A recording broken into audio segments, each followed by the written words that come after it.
celui-là en fait partie. Alors on va lire ensemble un passage dans Jean 4 qui est bien connu. Et on va voir comment il peut nous parler ce soir. Dans Jean 4, au verset 43. Allez, voilà. Ça 43 jusqu'à 54. Jean 4, 43. Après ces 2 jours, Jésus partit de là pour se rendre en Galilée, car il avait déclaré lui-même qu'un prophète n'est pas honoré dans sa propre patrie. Lorsqu'il arriva en Galilée, il fut bien reçu des Galiléens qui avaient vu tout ce qu'il avait fait à Jérusalem pendant la fête, car eux aussi étaient allés à la fête. Il retourna donc à Cana, en Galilée, où il avait changé l'eau en vin. Il y avait à Capernaum un officier du roi dont le fils était malade. Ayant appris que Jésus était venu de Judée en Galilée, il alla vers lui et le pria de descendre et de guérir son fils qui était près de mourir. Jésus lui dit : « Si vous ne voyez des miracles et des prodiges, vous ne croyez point. » L'officier du roi lui dit : « Seigneur, descends avant que mon enfant meure. » « Va, lui dit Jésus, ton fils vit. » Et cet homme crut à la parole que Jésus lui avait dite et il s'en alla. Comme il descendait déjà, ses serviteurs, venant à sa rencontre, lui apportèrent cette nouvelle : « Ton enfant vit. » Il leur demanda à quelle heure il s'était trouvé mieux, et ils lui dirent : « Hier, à la 7e heure, la fièvre l'a quitté. » Le père reconnut que c'était à cette heure-là que Jésus lui avait dit : « Ton fils vit. » Et il crut, lui et toute sa maison. Jésus fit encore ce second miracle lorsqu'il fut venu de Judée en Galilée. Amen. Le texte commence comme cela, après ces 2 jours. On pourra, j'ai donné comme titre à ce message, une parole suffit. Une parole suffit. Donc le texte nous dit après ces 2 jours. Donc si le texte le mentionne, c'est pas pour rien. Ce détail n'est pas là pour rien. Il est important après ces 2 jours parce qu'il s'est passé quelque chose 2 jours avant. Donc quels sont ces 2 jours ? Juste avant, Jésus a rencontré une femme. Vous savez, on est dans Jean 4. Jean 4, souvent c'est connu comme le passage, notamment la femme samaritaine. Jésus juste avant donc, a rencontré une femme et la femme samaritaine elle est venue, n'est-ce pas, il l'a rencontrée, elle était venue puiser de l'eau. Et on pourra mettre la photo, je ne sais pas si ça c'est Gabriel ou ça. Voilà. Et donc elle est venue puiser de l'eau. Et alors on voit pas sur la seconde image. Et donc à l'époque, là on a retracé. Ils ont montré un peu comment ils étaient du coup à l'époque. Hein.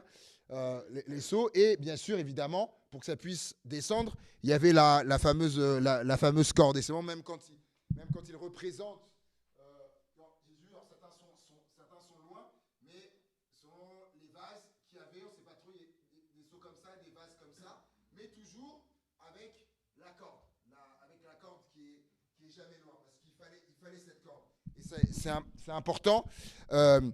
Mais c'est elle, alors qu'elle est venue puiser, et elle a sa corde, elle va bénéficier de la corde divine. Là, les Givordins vont comprendre ce que je veux dire, parce que dimanche, j'en ai parlé.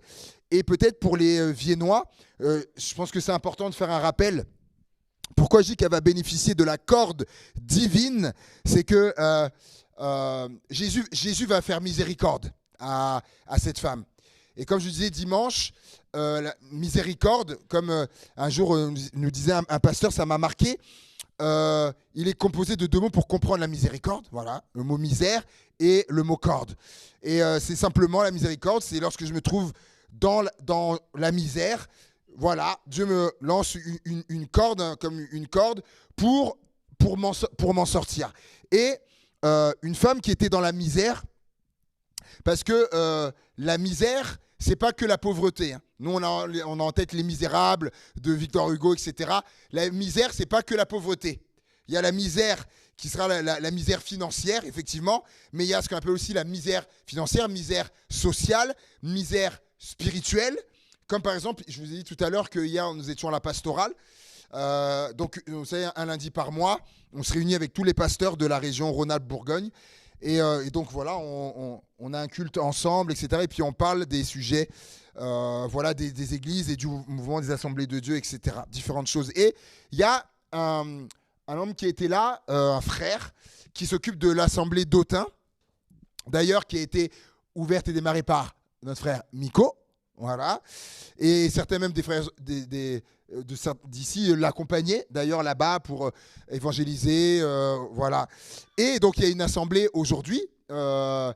Et donc le responsable de cette assemblée disait que Autun, par exemple, c'est un endroit où c'est quand même c'est isolé. C'est très isolé. Et il disait que certaines personnes font 45 minutes de route pour venir à l'assemblée d'Autun. Et certains, si vous voulez y aller, certains devraient faire 2 heures, vous avez entendu, 2 heures de route pour y aller. Tellement, en fait, c'est ce qu'on appelle, Autun est situé, ce qu'on appelle dans un désert spirituel, en fait. La localisation fait que, des fois, autour d'Autun, vous voulez aller à une assemblée, il faudra faire 2 heures, 2h30 de route. Je dis, mais c'est pas possible. Une misère spirituelle qu'il y a à Autun et dans les alentours. Donc la misère, comme je dis, c'est pas juste financière, sociale, spirituelle. Elle est spirituelle aussi et elle est morale. Elle est morale. On le voit d'ailleurs dans ce que je viens de vous dire. Et par rapport à cette femme qui a eu 5 maris, et il dira, l'homme avec qui tu vis, c'est pas ton mari.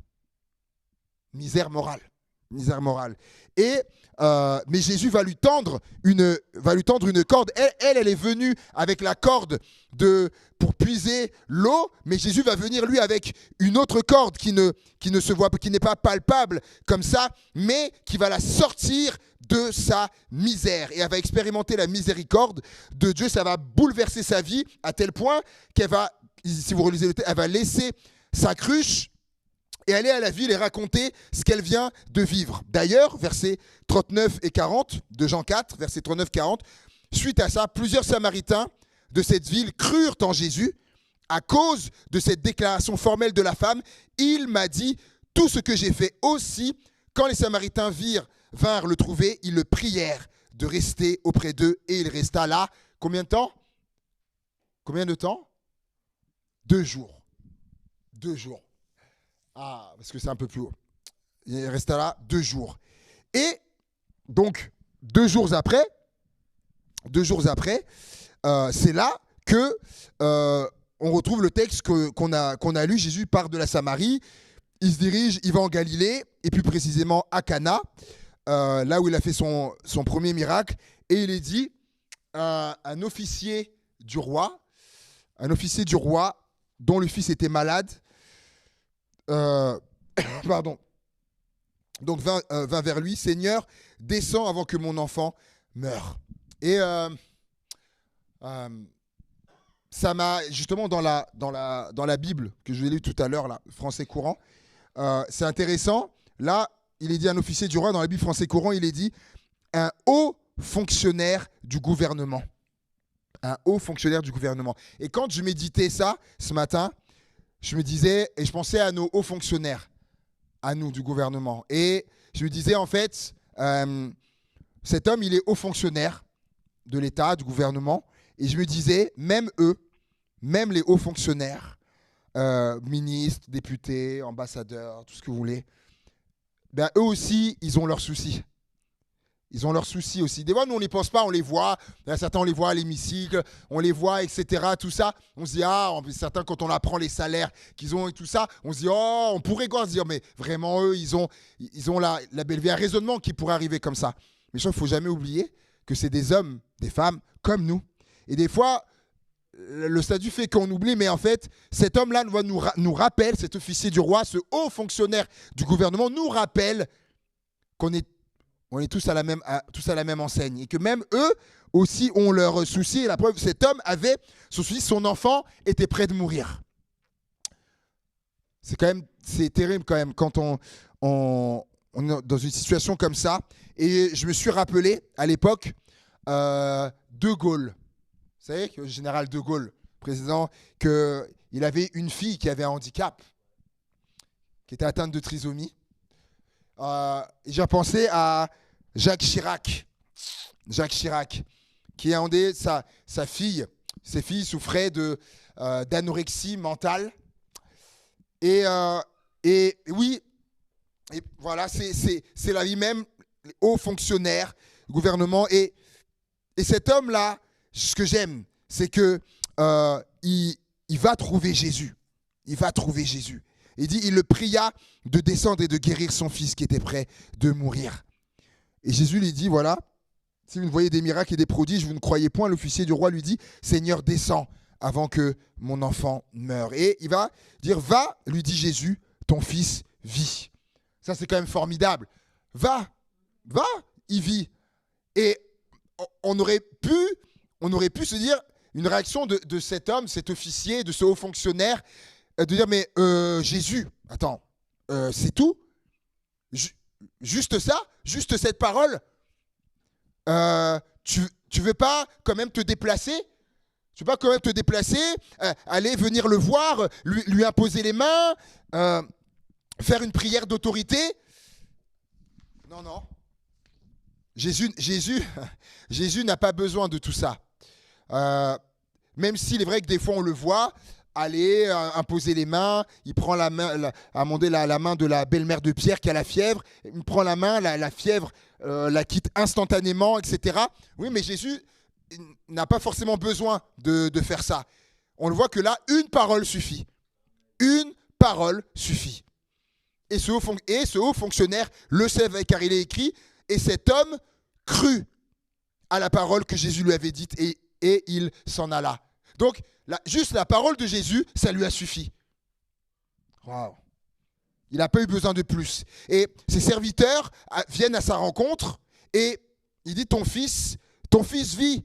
Et presque, il aurait pu être écrit, suite à ça, il aurait pu être écrit, ben oui, je sais.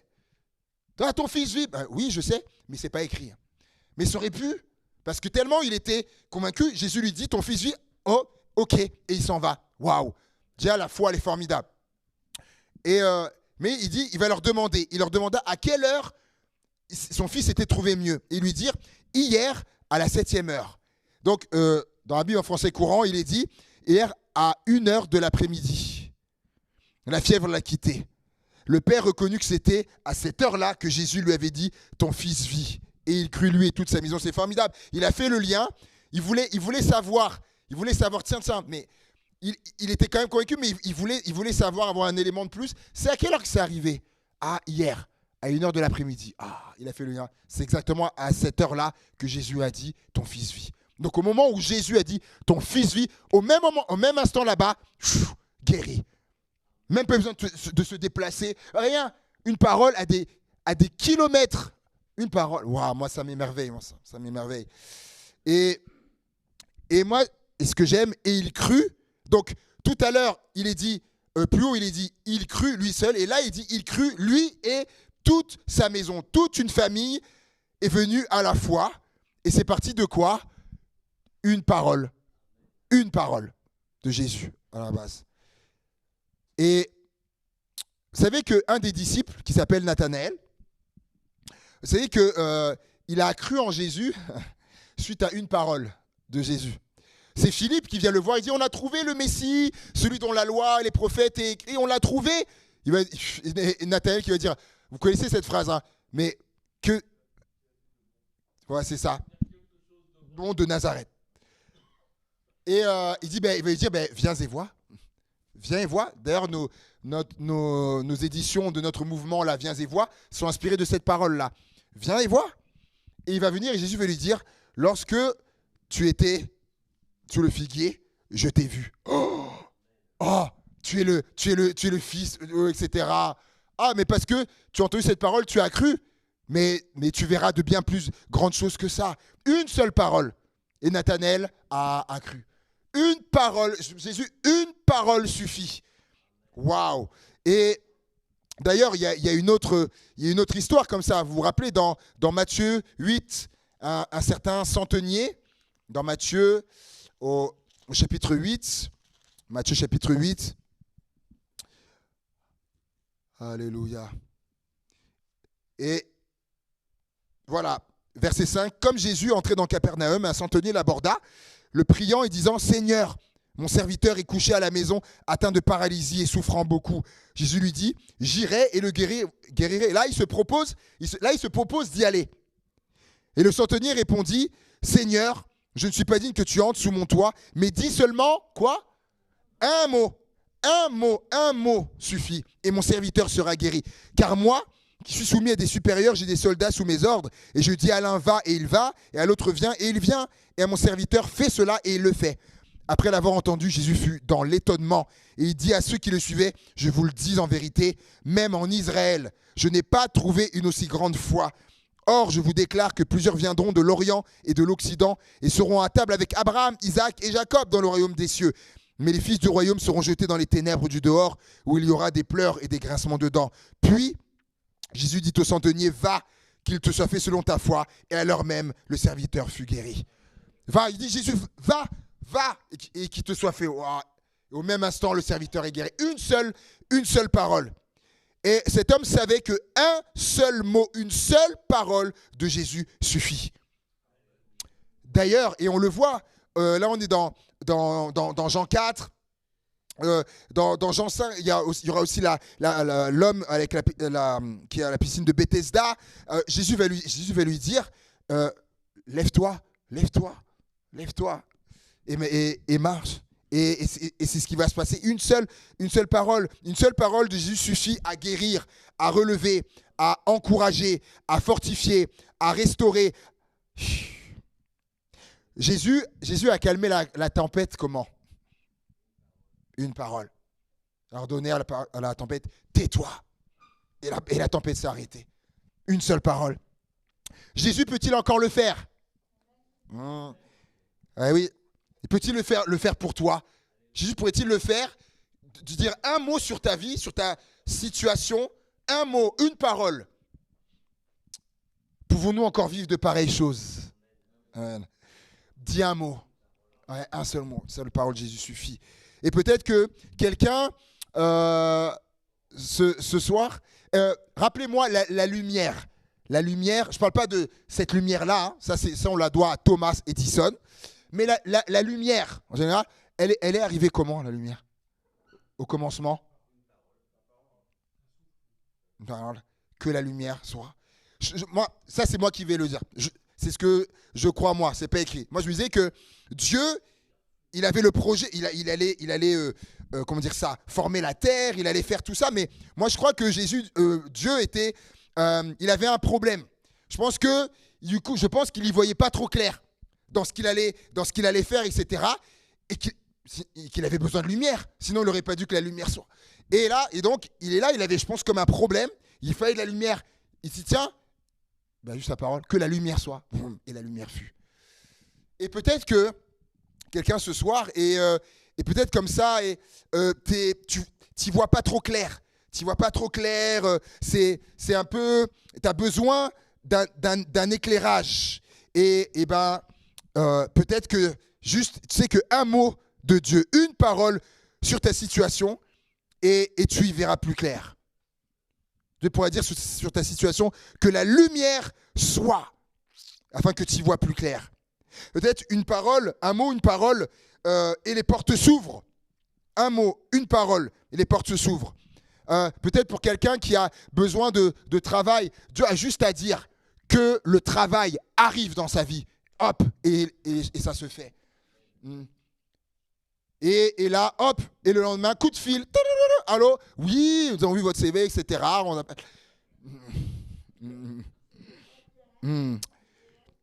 Dis une parole, un mot de Dieu, une parole, et la maladie peut s'enfuir. une parole et ce conflit dans mon couple, au sein de ma famille, avec mes collègues ou mon patron peut s'apaiser. Une seule parole, un mot de Dieu et ça peut s'apaiser. Même une seule parole, un mot. Et peut-être ce mauvais sentiment que je ressens à l'intérieur de moi, peut disparaître avec un seul mot, une seule parole de Dieu. Pareil, une seule parole, un seul mot, et peut-être ce qui est verrouillé dans ta vie, quelque chose qui est verrouillé peut se déverrouiller. Une seule parole et ce qui est bloqué peut se débloquer. Une seule parole, un seul mot, et les choses se résolvent, s'améliorent et s'arrangent. Au nom de Jésus. Et je conclus en disant cela. Samedi, avec plusieurs frères et sœurs de Givors, on était au rassemblement d'église à Tarare, où il y avait l'orateur Yanis Gauthier, et il y a même des gens, plusieurs de Vienne qui étaient là-bas aussi. Et Yanis Gauthier, à un moment donné, son message, je crois, de l'après-midi, il va parler de la femme à la perte de sang, qui était en hémorragie depuis 12 ans. Je ne sais pas si on se rend compte quand même, depuis 12 ans. Et en repensant à ça, j'ai repensé à une autre femme, dans Luc 13, où ça fait des années aussi qu'elle vit quelque chose. C'est d'un autre ordre. C'est d'un autre ordre. Mais Luc 13 et au verset 12, on va lire à partir du verset 10. Et je conclue avec ça. Luc 13, verset 10. Jésus enseignait dans une des synagogues le jour du sabbat. Et voici, il y avait là une femme possédée d'un esprit qui la rendait infirme depuis 18 ans. Elle était courbée et ne pouvait pas du tout se redresser. Lorsqu'il la vit, Jésus lui adressa la parole, et lui dit « Femme, tu es délivrée de ton infirmité. » Et il lui imposa les mains. À l'instant, elle se redressa et glorifia Dieu. Amen. Je ne sais pas si on se rend compte, courbée, une femme courbée depuis 18 ans, courbée comme ça, 18 ans. Donc, son seul champ de vision, depuis 18 ans, c'est le seul quasiment. Je me rappelle lorsque j'étais à Nantes, démarrage de ma formation pastorale en 2011, il y avait un homme comme ça dans Nantes qui était, on dit, connu dans le sens, et un homme qui vraiment marchait comme ça, même ça avait même de la peine à voir. Et cette femme depuis 18 ans, courbée, et Jésus va la voir rempli de compassion évidemment, et va lui adresser cette parole. Il va dire « Femme, tu es délivrée de ton infirmité. » Et à la parole, la femme est délivrée et la femme se redresse. Et je repensais à une personne avec qui j'ai eu un entretien dernièrement par visio. Et je vous avais, sauf erreur, je vous avais donné une partie du témoignage lorsque j'avais prêché sur le fait que lorsqu'il arrive des choses dans nos vies, on peut avoir la révélation de l'origine, de la cause qui avait ça. Quand j'avais prêché sur David, lorsqu'il va y avoir une famine qui va durer, David va prier et Dieu va lui dire c'est à cause de ce qu'a fait la maison de Saül, en fait, des meurtres, etc.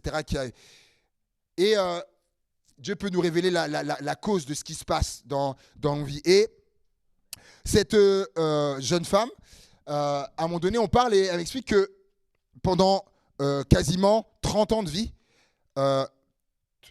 tout s'abattait sur sa vie. C'était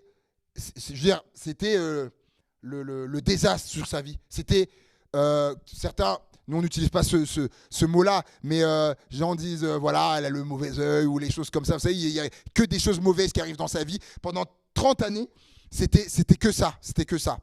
Et à un moment donné, un jour, il y a quelqu'un qui l'appelle. Et donc ça faisait des années, hein, comme les femmes qu'on a vues là, 12 ans, 18 ans, elle plus. Et cette personne l'appelle et lui dit, elle connaît cette personne, hein, mais cette personne avait une révélation, lui a dit, il y a quelqu'un, il y a des choses qui ont été faites sur toi à ta naissance, c'est dans ta famille, génération dessus, et c'est une femme dans ta famille qui à ta naissance, en fait, t'avais comme voué à Satan, en fait. Et en fait, en discutant avec sa maman un jour, parce que du coup, c'était avec sa maman. Du coup, il y avait il y a eu une coupure. Et un jour, elle a senti qu'il fallait qu'elle parle avec sa maman, parce qu'elle, pendant longtemps, elle croyait que c'était sa maman, du coup, qui avait ça. Et en parlant avec sa maman qui dit mais non, mais j'ai jamais fait ça, etc., tout ça. Et je crois que c'est genre 15 jours après, sa mère l'appelle et lui dit, j'ai appris en fait que je sais plus si c'est ta grand-mère ou ton arrière-grand-mère, lorsque tu es né, a fait des pratiques du coup sur toi. Dieu a révélé la chose. Et donc ce que la personne lui avait dit, c'était avéré. Quelqu'un dans ta famille, une femme dans ta famille, dans la génération avant, a fait quelque chose. Et lorsque cette personne était là au téléphone, il lui a dit maintenant, aujourd'hui, le Seigneur te dit qu'aujourd'hui, le Seigneur coupe et arrête ça, ce qui s'est passé, il coupe ça dans ta vie. Et elle explique que lorsque cette parole a été donnée, elle a senti comme quelque chose qui était extraite d'elle-même. Et sa vie derrière a plus du tout été la même. Il y a eu une parole, comme Jésus a dit, femme, tu es délivrée de ton infirmité. Et elle m'a raconté ça dans Visio, et c'est ce qu'elle a vécu. Une parole, malgré des années, une parole a suffi de délivrer. Une parole de Dieu, un mot suffit de Dieu. Peu importe les situations qu'on vit. Est-ce qu'on peut se saisir de ça ce soir? Alors qu'on va prier, je crois que oui, Seigneur, de toi, un seul mot, une seule parole suffit.